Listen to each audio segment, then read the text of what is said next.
Roberto, alcoholic. Roberto! Thanks for having me today, guys. I really needed this. It's not because I'm suffering or because I am miserable. I'm a very happy, loving person now. But it's because I'm excited to be here with you guys because it helps me. Being here is helping me being sober. And today, someone told me a bad day sober is better than a day drunk. So that made me go into memory lane to. My birthday is going to be next week, next Monday. I'm going to be 6 years sober. So 6 years and 3 months ago, I had given up everything. I decided to just drink and say, fuck it. Fuck my family, fuck my house, my home, fuck my pets, fuck everyone, my job, everything. I had called my boss who's 20 years sober or more, and I told him, fuck you and fuck your job, I'm done. And I decided just to drink. I have given up. I was going through a divorce. I didn't give a shit about my two kids that are, my daughters back there, they were 20 and probably 18. And I had just given up, right?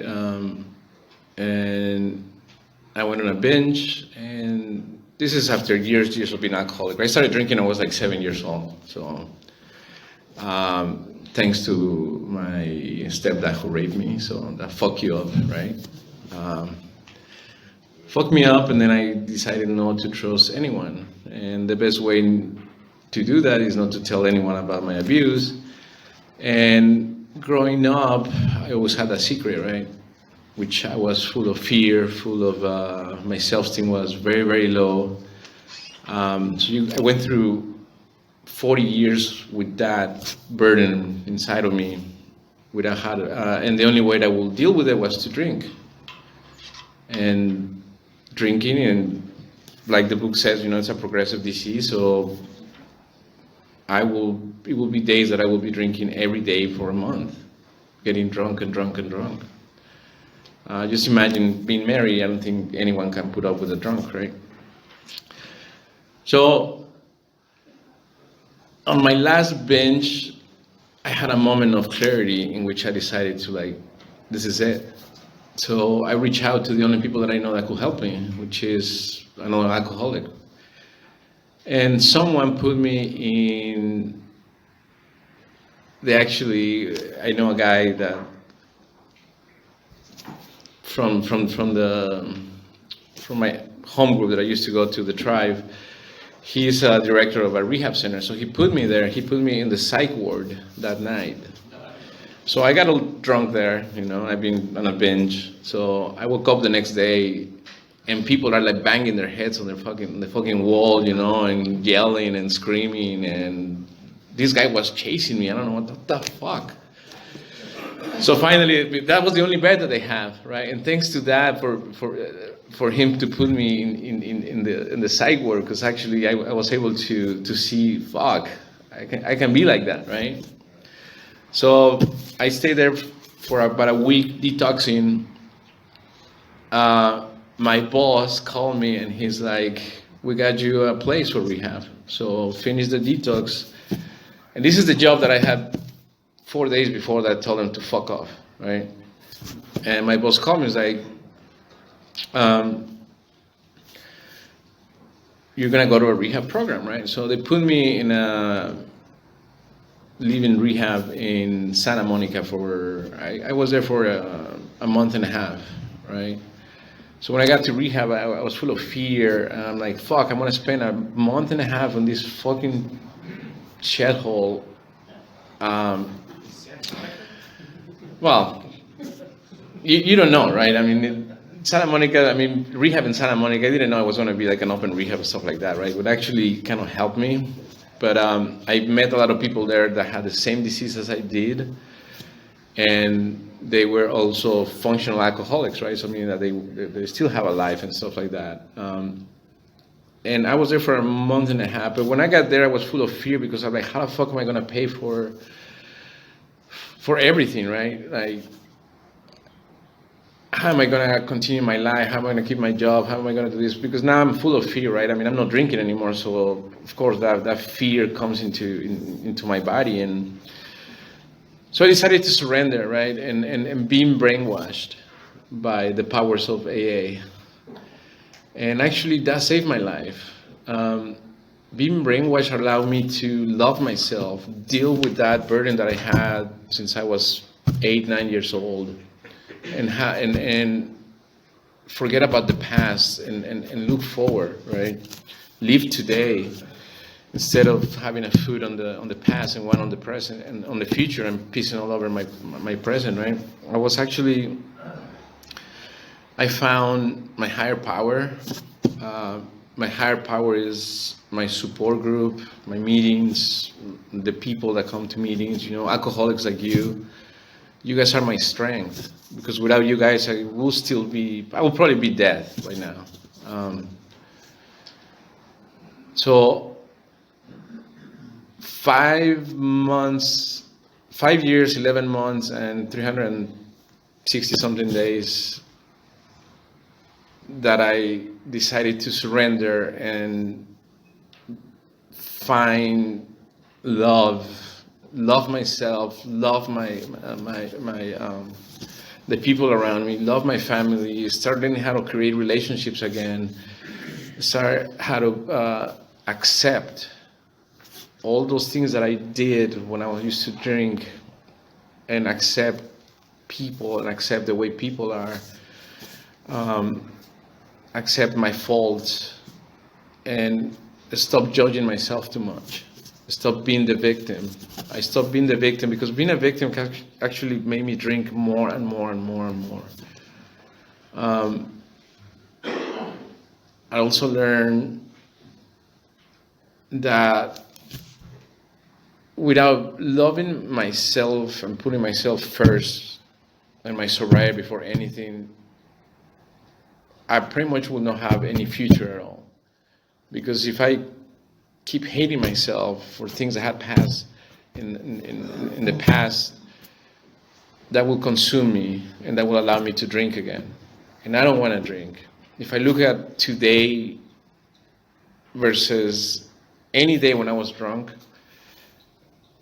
I will not change that for anything. Today, the relationship with my daughters is so amazing. I mean, the oldest one comes to me and she calls me dad, papa, and stuff like that. And before, she was so afraid of even talking to me because I would just yell at her and tell her, stupid shit. My youngest one also comes to me. She just told me last week that she's going to get married with her boyfriend. We're chatting with them, and I'm like, oh my God, that's fucking amazing, Both of them graduated college. I was there. I was present. I'm looking forward for them to have kids so I can fucking look at these little rascals that they're going to be giving me, I'm so excited about that. Like, fuck, it's good. Because I get to be present. I get to enjoy that. I had like 3 marriages. So I was married 3 times, divorced 3, whatever you want to call it. And I was never present on those. I was always drunk on my wedding day. I was always drunk when I was with them. I was always drunk when I was doing stuff. So I do remember everything. That's the problem with me. I do remember everything, so that kind of consumes me also. It used to consume me a lot, right? And I would look at it as failures, but I was looking at the wrong people that actually committed the failure. I wasn't looking at me. I was the failure. And why was I the failure? Because I will never accept the fact that I was an alcoholic.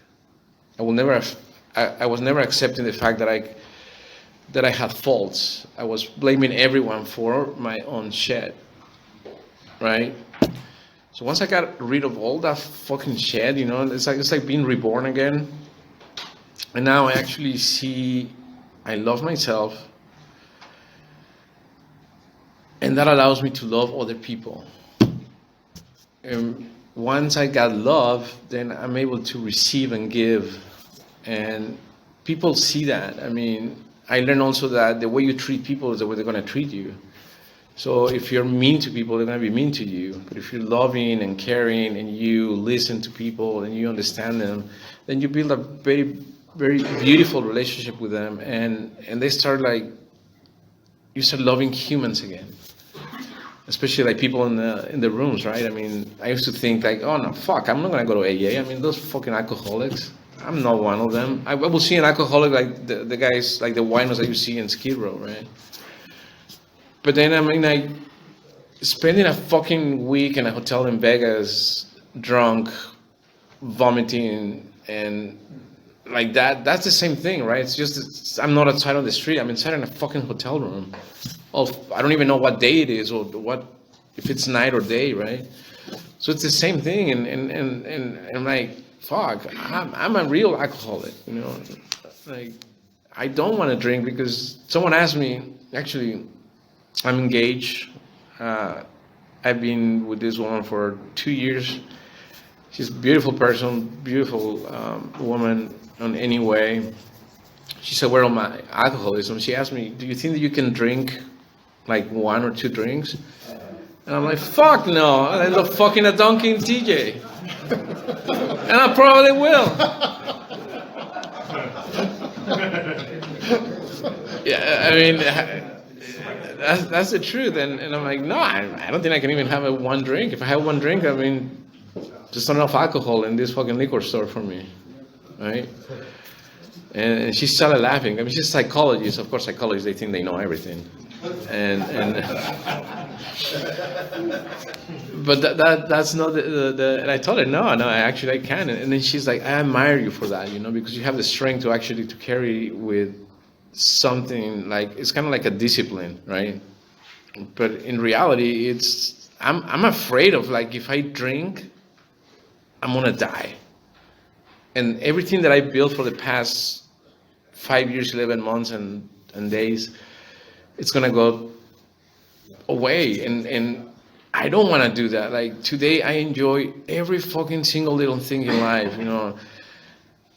I got an award yesterday for Engineer of the Year at my job, you know. That meant a lot. I'm about to get married. I have a beautiful relationship with my family, with my mom. I love my dogs. I have a koi pond with fucking like fish that they fuck like crazy, because now I have like fucking 80 fish. So if anyone wants koi fish, let me know. I have enough. They're about to spawn again on the spring, so I'm gonna have another fucking 100 of those things. That's what I worry about now that I go to sleep. When are they gonna fuck? Because now I have to clean more shit. So do you see the transformation of thinking about, oh my God, rape? No, I'm guilty. I'm a victim. Blah blah. Until like now I'm more worried about, fuck, springtime's coming. These fuckers is gonna start fucking again. and so I'm like, God damn it. But I don't lose any sleep. I go to sleep. I mean, I close my eyes and just go to sleep. One of the things that I do every day that makes me go to sleep is I do my 10th step every time. There's a prayer, right, that is like, it's pretty much, damn, I know that prayer. I pray every day. I forgot it right now. It's about going through, asking for forgiveness about if you've been resentful, if you have any fears during the day, if you were actually mean to anyone, make sure that you have an apology for them. And if you do anything, you go throughout the day and also be of service, right? Have I been of service today? No, I haven't. So then I start my morning with a prayer. I reach out to my network of people by asking, hey, how are you? Right? If they don't reply, that's fine. They're probably not good. And I was like, so you don't want to talk to me? And they're like, oh yeah, and then I start talking, so we start chatting. And asking, but if you're having a bad day or something like that, what I do is I ask someone, hey, how are you? They probably have a fucking worse day than mine. And if not, then I just started chatting, and life is beautiful, right? And it's all about these 12 steps that I really hate, because they're actually, for years I was going in and out of the rooms, and I hated those fucking 12 steps because they make me work. They made me work to actually be a human being again, and be a better person. Be a better person with everyone around me, with people that I work with,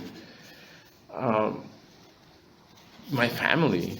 You know, it's losing your family because you're drunk. You don't see that, but once you are sober and you have a love of a family, that you're seeing them succeed, you're seeing them, you're there when they have an issue. You're not drunk, passed out on the fucking couch and not able to help them, take them to the hospital, or take them when they're about to die because they had an asthma attack, and you're all fucked up that you cannot even do that, right? Now I can, like, fuck, I'll take you anywhere, you know? Call me if you're drinking, I'll pick you up. If you need anything, I'm there for you. And that's just for my daughters, for my mom, for my fiance, for her son, you know.